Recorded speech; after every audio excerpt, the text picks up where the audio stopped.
జమిలీ ఎన్నికలకు సంబంధించినటువంటి బిల్లుని కేంద్ర కేబినెట్ ఆమోదించడం జరిగింది. దీనికి సంబంధించి అసలు ఈ జమిలీ ఎన్నికలు ఏంటి, ఈ జరిగే అవకాశం ఉందా లేదా, ఇది పార్లమెంట్ ముందుకు వస్తే ఈ బిల్లు పాస్ అవుతుందా లేదా అనే అంశాలని మనం ఈ వీడియోలో చూద్దాం. మొదటగా ఏంటంటే ఈ జమిలీ ఎన్నికలకు సంబంధించి ప్రభుత్వం చెప్తున్న వాదన, అంటే ఎన్డీఏ కూటమి భారతీయ జనతా పార్టీ చెప్తున్న వాదన ఏంటంటే వాళ్ళు ప్రధానంగా రెండు అంశాలను ప్రస్తావిస్తున్నారు. మొదటిది ఏంటంటే ఈ జమిలీ ఎన్నికల వల్ల ఎన్నికల ఖర్చు తగ్గుతుంది, ఎన్నికల ఖర్చు అంతా కూడా ప్రజల మీద భారం పడుతుంది కాబట్టి ఒకేసారి ఎన్నికలు నిర్వహిస్తే ఆ భారం తగ్గుతుందని ఒక వాదన వినిపిస్తున్నారు. అట్లా ఇంకో వాదన ఏం చెప్తున్నారంటే మోడల్ కోడ్ ఆఫ్ కాండక్ట్, అంటే ఎన్నికల కోడ్ అనేది అమల్లోకి రావడం వల్ల, అంటే దేశంలో ఎప్పుడు ఏదో ఒక మూల ఎన్నికలు జరగడం, ఏదో ఒక రాష్ట్రంలో ఎన్నికలు జరగడం వల్ల ఈ ఎన్నికలు కూడా అమల్లో ఉండటం వల్ల ఏమవుతుందంటే అభివృద్ధి కార్యక్రమాలకి నిరోధకంగా మారుతుంది. అట్లాగే సంక్షేమ పథకాల అమలు విషయంలో కూడా కొంత ఇబ్బందికర పరిస్థితులు ఎదురవుతున్నాయి అని చెప్పి వీళ్ళు రెండో రీజన్ చెప్తున్నారు. ప్రతిపక్ష పార్టీ రెండు అంశాలని వ్యతిరేకిస్తున్నాయి. అంటే ఇంత పెద్ద ప్రజాస్వామ్యంలో ఎన్నికల ఖర్చు గురించి మనం ఆలోచించాల్సిన అవసరం లేదని చెప్తున్నారు. అట్లాగే రెండో అంశమైనటువంటి ఈ ఎన్నికల కోడ్ గురించి కూడా వాళ్ళు ఏం మాట్లాడుతున్నారంటే ఇది విధానపరమైన నిర్ణయాలు తీసుకున్నప్పుడు మాత్రమే ఎన్నికల కోడ్ అనేది అమలు అనేది అడ్డుపడుతుంది, కానీ సాధారణంగా జరిగే కార్యక్రమాలు అంటే ఆల్రెడీ గతంలో తీసుకున్నటువంటి డెసిషన్లకి ఎన్నికల కోడ్ అనేది అడ్డుపడదు. అలాంటప్పుడు ఓన్లీ విధానపరమైన నిర్ణయాలు మాత్రమే తీసుకోకూడదు అని మాత్రమే మన రాజ్యాంగంలో ఉంది. కాబట్టి ఈ ఎన్నికల కోడ్ వల్ల పెద్దగా వచ్చిన నష్టమేమీ లేదు. కాబట్టి ఏంటంటే దీన్ని కూడా మనం ఆమోదించవలసిన విషయం కాదు. ఈ జమిలీ ఎన్నికలు అనేవి ఇప్పుడు ఈ భారతీయ జనతా పార్టీ తీసుకున్న నిర్ణయం ఓన్లీ రాజకీయ పరమైన నిర్ణయమే కానీ ఇది ప్రజా ప్రయోజనాలను ఉద్దేశించి తీసుకున్నటువంటి నిర్ణయం కాదు అని చెప్పి ప్రతిపక్షాలు వాదిస్తున్నాయి. రాజకీయ పార్టీలు అనేవి వాళ్ళ వాదన వినిపించడం అనేది సర్వసాధారణంగా జరిగే విషయమే. అసలు మనం దీంట్లో అనాలిసిస్ కనుక చేసినట్లయితే ఇప్పుడు మొదటగా ఖర్చు గురించి మాట్లాడుతున్నారు.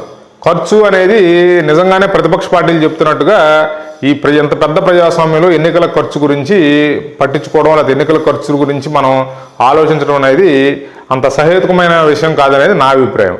అట్లాగే ఈ మోడల్ కోడ్ ఆఫ్ కాండక్ట్ అనేది అది రావడం వల్ల పెద్దగా ఇబ్బంది ఏమీ లేదని చెప్పి ప్రతిపక్షాలు వాదిస్తున్నాయి.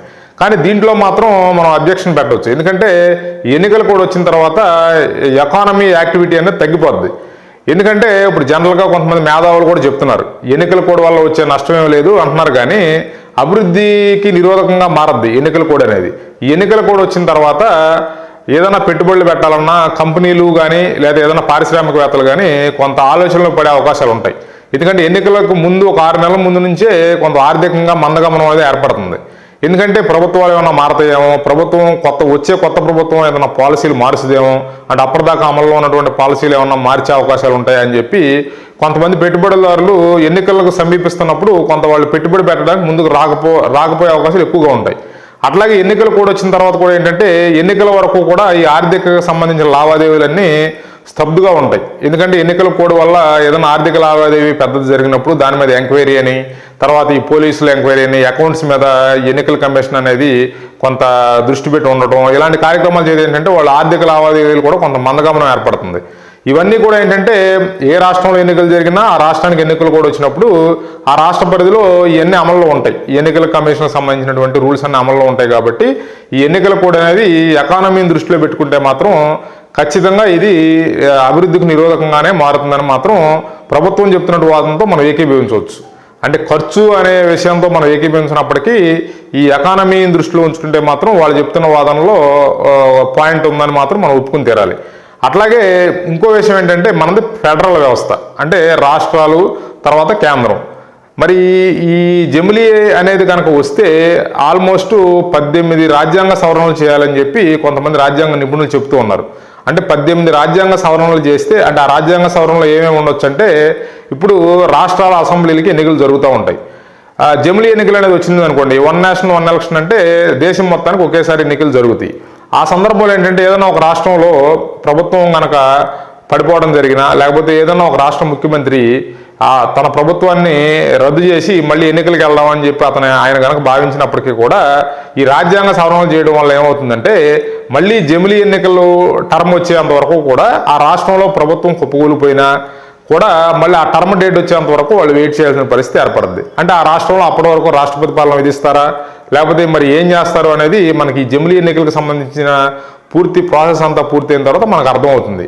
కాబట్టి ఏంటంటే ఒకవేళ అదే జరిగింది అనుకుందాం, ఏదైనా ఒక రాష్ట్రంలో ఒక ముఖ్యమంత్రి వాళ్ళ ప్రభుత్వాన్ని రద్దు చేసుకుని ఎన్నికలకు వెళ్దామని భావిస్తే కానీ ఎన్నికలకు వెళ్ళడానికి కుదరకపోవచ్చు. మళ్ళీ జమిలీ ఎన్నికల డేట్ వచ్చేంత వరకు కూడా ఆ జమిలీ ఎన్నికల టర్మ్ వచ్చేంత వరకు కూడా ఆ రాష్ట్రంలో ఎన్నికలు జరగవు. అప్పటి వరకు వేచి ఉండాల్సిన పరిస్థితి ఏర్పడుతుంది. మరి ఇది ప్రజాస్వామ్య స్ఫూర్తికి విరుద్ధం. ఎందుకంటే మళ్ళీ ఎలక్షన్ డేట్ వచ్చేంత వరకు కూడా అక్కడ రాష్ట్రపతి పాలన జరిగే అవకాశాలు ఉంటాయి. అట్లా ఉదాహరణ తీసుకుంటే మనం ఈ మధ్య కేసీఆర్ గారు గతంలో జరిగిన ఎన్నికల్లో ఒక 6 నెలల ముందే ఆయన ఎన్నికలకు వెళ్ళడం జరిగింది. గతంలో చంద్రబాబు నాయుడు గారు కూడా ఒక సందర్భంలో కొంత ముందుగానే ప్రభుత్వాన్ని రద్దు చేసి ఎన్నికలకు వెళ్ళడం అయితే జరిగింది.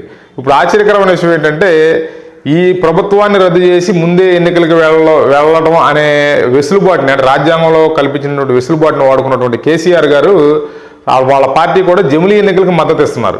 అంటే గతంలో ఆ వెసులుబాటుని వాళ్లే వాడుకున్నారు, ఇప్పుడు జమిలీ ఎన్నికలకు మద్దతు ఇస్తున్నారు. కారణం ఏంటి? వాళ్ళు ప్రస్తుతం అధికారంలో లేరు కాబట్టి జమిలీ ఎన్నికలు అనేవి వస్తే 1 సంవత్సరం ముందు ఎన్నికలు వచ్చినా, 2 సంవత్సరాల ఎన్నికల ముందు వచ్చినా కూడా కొంత వాళ్ళకి మేలు జరుగుతుందని చెప్పి వాళ్ళు భావిస్తున్నారు. అట్లా ఏంటంటే ఇప్పుడు ఈ రాజకీయ అవసరాల కోసం ఏ పార్టీలు వాళ్ళు జమిలీ ఎన్నికలు అధికారంలో లేని వాళ్ళు ఏమో మద్దతు ఇస్తామంటున్నారు.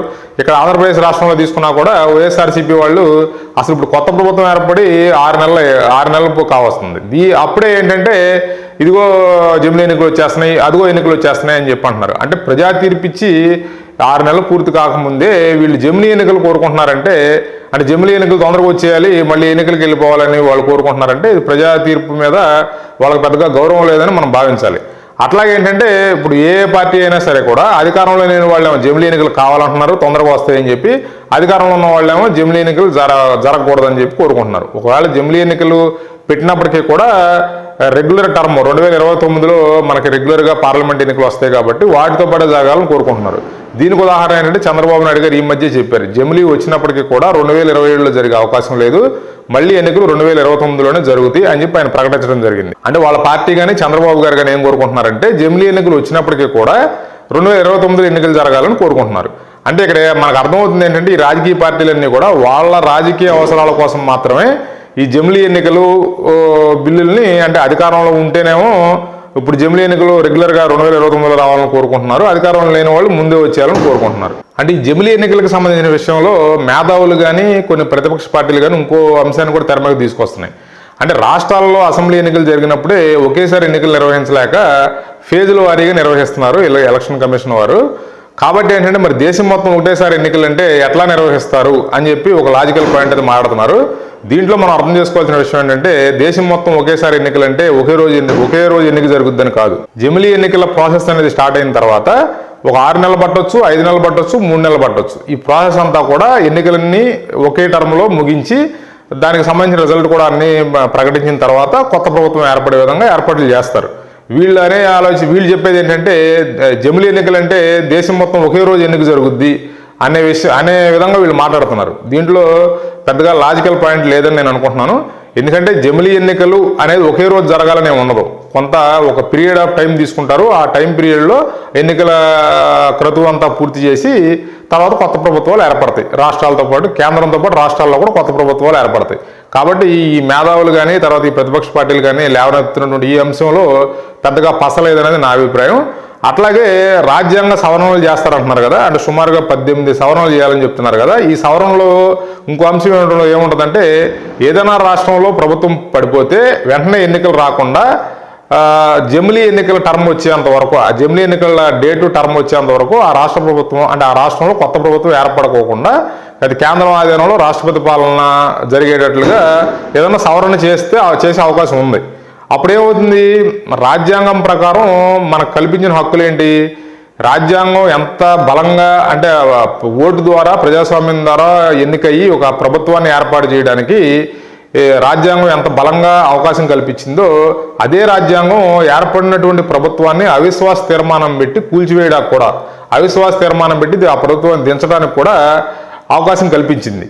కాబట్టి ఏంటంటే ఇప్పుడు ఈ రాజ్యాంగ సవరణ చేయడం ద్వారా ఏమవుతుందంటే ఈ రాష్ట్రాల్లో ఈ అవిశ్వాస తీర్మానం అనే ఒక కాన్సెప్ట్ లేకుండా పోయే అవకాశాలు ఉంటాయి. ఒకవేళ ఏదైనా ప్రభుత్వాన్ని అవిశ్వాస తీర్మానం పెట్టి పడగొట్టినప్పటికీ కూడా రాష్ట్రపతి పాలన వస్తుంది కానీ ఎన్నికలు రావు. కాబట్టి ఏంటంటే ఇది మరి ప్రజాస్వామ్య స్ఫూర్తికి ఇది విరుద్ధం. కాబట్టి మరి ఈ సవరణ కూడా రాజ్యాంగంలో చేసే అవకాశాలు ఉంటాయి. ఈ జమిలీ ఎన్నికలు అనేవి కనుక అమల్లోకి రావడం అంటే జరిగితే ఏమవుతుందంటే దేశం మొత్తం ఒకేసారి ఎన్నికలు నిర్వహించబడతాయి.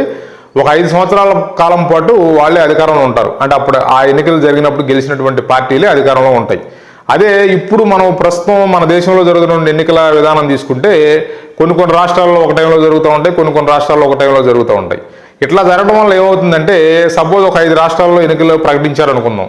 అప్పుడు ప్రభుత్వాలు ఏంటంటే కేంద్ర ప్రభుత్వం కానీ ఆయా రాష్ట్రంలో రాష్ట్ర ప్రభుత్వాలు కానీ కొంత ప్రజలకి మేలు చేసే విధంగా కొన్ని నిర్ణయాలు తీసుకునే అవకాశం ఉంటుంది. అట్లాగే ఈ 5 సంవత్సరాలకి ఏకకాలంలో ఒకేసారి కనుక ఎన్నుకోవడం జరిగితే ఏమవుతుందంటే ఇది వాళ్ళు ఏకపక్ష నిర్ణయాలు తీసుకుంటారు. ప్రజల ఫీడ్బ్యాక్కి పెద్ద వాల్యూ ఇచ్చే అవకాశం ఉండదు. ఎందుకంటే ఇప్పుడు ఏ రాష్ట్రంలో అయినా ఎన్నిక జరిగినప్పుడు ఆ రాష్ట్రంలో వచ్చినటువంటి ప్రజా తీర్పు అది ప్రభావం కేంద్ర ప్రభుత్వం మీద ఉంటుంది, చుట్టుపక్కల ఉన్నటువంటి రాష్ట్రాల మీద కూడా పడుతుంది.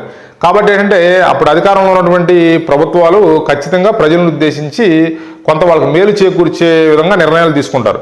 ఉదాహరణ తీసుకుంటే పెట్రోల్ ధరలు తీసుకుందాం. ఖచ్చితంగా ప్రభుత్వం మామూలు పరిస్థితుల్లో ఎప్పుడు కూడా పెట్రోల్ ధరలు అనేది తగ్గించరు. కానీ ఏదైనా ఎన్నికలు ప్రకటించారనుకోండి, ఖచ్చితంగా కొంత పెట్రోల్ ధరలు తగ్గించడం అని చెప్పి కొన్ని రాయితీలు ప్రకటించడం ఇలాంటివన్నీ చేస్తూ ఉంటారు. దీనివల్ల ఏమవుతుందంటే ఎన్నికలు వచ్చిన ప్రతిసారి కూడా కొంత ప్రజలకి మేలు చేసే నిర్ణయం ప్రభుత్వాలు తీసుకోవడానికి అవకాశం ఉంటుంది. ఈ జమిలీ ఎన్నికలు కనుక వచ్చి 5 ఏళ్ల పాటు ఒకే ప్రభుత్వాలు కనుక కొనసాగితే ఏకపక్ష నిర్ణయాలు తీసుకుంటారు. ఈ ప్రజలకి మేలు చేసే నిర్ణయాలు మళ్ళీ 4-4.5 సంవత్సరాల వరకు కూడా తీసుకునే అవకాశం ఉండదు. అంటే అకౌంటబిలిటీ అనేది ఉండదు. ఇంక 5 సంవత్సరాలు వాళ్ళు ఏదనుకుంటే అదే జరుగుతుందన్నమాట. ఈ ప్రమాదం కూడా ఏర్పడే అవకాశం ఉంది. నా ఉద్దేశం ప్రకారం అయితే ఈ జమిలీ ఎన్నికలు అనేవి కొన్ని పాయింట్స్ కొన్ని విషయాలు తీసుకుంటే మాత్రం కొంత ఇది ప్రజలకు మేలు జరిగే అంశాలు కనపడుతున్నాయి. కొన్ని అంశాలు తీసుకుంటే మాత్రం కొంత ప్రజాస్వామ్య స్ఫూర్తికి దెబ్బ తగిలే అవకాశం కూడా క్లియర్గా కనిపిస్తుంది. ఎందుకంటే మనది ప్రజాస్వామ్య వ్యవస్థ కాబట్టి ఈ జమిలీ ఎన్నికల మోడల్ కనుక వస్తే మాత్రం అది అంటే కింగ్డమ్ మోడల్లోకి వెళ్ళిపోయే ప్రమాదం కూడా ఏర్పడుతుంది. ఎందుకంటే దేశం మొత్తం ఒకటే ఎన్నికలు జరిగినప్పుడు ఏమవుతుందంటే ఈ పార్టీలు అంటే ప్రధాన పార్టీలు అన్నీ కూడా ఏంటంటే కొంత నేషనల్ పార్టీలు కొంత బలంగా తయారవుతాయి. ఈ ప్రాంతీయ పార్టీలు అంటే లోకల్గా ఏర్పడినటువంటి పార్టీలు అక్కడ రాష్ట్రాల వారీగా అక్కడ ప్రజల మనోభావాలతోనూ అక్కడ ప్రజల ఆచార్య సాంప్రదాయాల ద్వారా ఏర్పడిన పార్టీలు అవన్నీ కూడా ఏంటంటే మనుగోడులో లేకుండా పోయే ప్రమాదం ఏర్పడుద్ది. ఈ జమిలీ ఎన్నికల బిల్లు కనుక పాస్ అవ్వాలంటే మాత్రం 542 స్థానాల్లో 2/3 అంటే 362 స్థానాలు ఇప్పుడు ఎన్డీఏ కూటమికి అవసరం అవుతాయి. కానీ వీళ్ళకి 293 స్థానాలు మాత్రం ఉన్నాయి ప్రస్తుతం. కాబట్టి ఏంటంటే ఇప్పుడు ఒక 69 స్థానాలు 69 మంది ఎంపీలు వీళ్ళకి ఇప్పుడు అదనంగా కావాల్సి ఉంటుంది. మరి వీళ్ళందరినీ సమకూర్చుకోగలుగుతారా లేదా అనేది మనం వేచి చూడాలి. అట్లాగే ఇప్పుడున్నటువంటి రాష్ట్రాల్లో 50% అసెంబ్లీల నుంచి తీర్మానాలు వెళ్లవలసి ఉంటుంది. అంటే ఇప్పుడు వీళ్ళు చేసినటువంటి రాజ్యాంగ సవరణలకు అనుకూలంగా వాళ్ళ అసెంబ్లీలో తీర్మానాలు చేసి వాటిని పాస్ చేసి పంపించవలసి ఉంటుంది. ఈ 2 అడ్డంకులు కనుక దాటి ఇప్పుడున్నటువంటి ఎన్డీఏ ప్రభుత్వం ముందుకు వెళ్ళగలిగితే జమిలీ ఎన్నికలు అనేవి అమల్లోకి వస్తాయి. కానీ ఈ 2 అంశాలు కూడా కొంత కష్టసాధ్యం అయ్యేలాగానే మనకు కనపడుతుంది. ఎందుకంటే ఇప్పుడు 293 సీట్సే ఉన్నాయి కాబట్టి ఎన్డీఏ కూటమికి మిగతా సీట్లన మిగతా ఎంపీలు అందరూ ఇప్పుడు ప్రతిపక్ష పార్టీలన్నీ వ్యతిరేకిస్తున్నాయి. మరి అంతమంది ఎంపీలని వీళ్ళు గ్యాదర్ చేయగలుగుతారా, మిగతా అవసరమైన సీట్లని వీళ్ళు పొందగలుగుతారా లేదని వేచి చూడాలి. అట్లాగే 50% అసెంబ్లీల నుంచి కూడా తీర్మానాలు పాస్ అయ్యి రావాలి. అది వచ్చినప్పుడే ఈ రాజ్యాంగ సవరణలన్నీ కుదురుతాయి. కాబట్టి ఇది కొంత కష్టతరమైన వ్యవహారంగానే మనకు అర్థమవుతుంది. ఫైనల్గా రాజకీయ పార్టీలు అనేవి వాళ్ళ రాజకీయ అవసరాల కోసమే నిర్ణయం తీసుకుంటాయి. కానీ వాళ్ళు చెప్పేది ఏంటంటే ప్రజా అవసరాల కోసం మేము నిర్ణయం తీసుకున్నాం, ఫస్ట్ ప్రజలు తర్వాత రాజకీయ పార్టీ అని వాళ్ళు చెప్తారు. కానీ ఇన్ జనరల్గా జరిగేది ఏంటంటే రాజకీయ పార్టీలు వాళ్ళ రాజకీయ అవసరాల కోసం నిర్ణయాలు తీసుకుంటాయి. ఇప్పుడు అధికారంలో ఉన్న ఎన్డీఏ కూటమి కానీ భారతీయ జనతా పార్టీ కానీ వాళ్ళు ఒక నిర్ణయం తీసుకోవడం అయితే జరిగింది. జమిలీ ఎన్నికలు పెట్టాలి, జమిలీ ఎన్నికలకి వెళ్ళాలి అనేది. ఇక ప్రజల చేతిలో ఉంది. ఇప్పుడు ఏంటంటే ప్రజలు ప్రజా అవసరాల కోసం వాళ్ళు ఓటు ద్వారా వాళ్ళ నిర్ణయాన్ని వాళ్ళు తెలియపరచాల్సిన పరిస్థితి అయితే ఇప్పుడు ఏర్పడింది. రాబోయే ఎన్నికల్లో మరి జమిలీ ఎన్నికలకి ప్రజలు జై కొడతారా, జమిలీ ఎన్నికలు నిర్వహిస్తే ఈ జమిలీ ఎన్నికలు ఫోర్స్లోకి తీసుకొచ్చినటువంటి ఎన్డీఏ కూటమి జై కొడతారా, లేకపోతే ప్రతిపక్ష పార్టీలు దీన్ని వ్యతిరేకిస్తున్నటువంటి ప్రతిపక్ష పార్టీలు జై కొడతారా అనేది ఇప్పుడు ప్రజల చేతుల్లో ఉంది. నా ఉద్దేశం ప్రకారం అయితే ఈ జమిలీ ఎన్నికలు ఫోర్స్లోకి రావడం అనేది ఇప్పట్లో అయితే సాధ్యపడదని అయితే నేను అనుకుంటున్నాను. Thanks for watching. Please like, share and subscribe.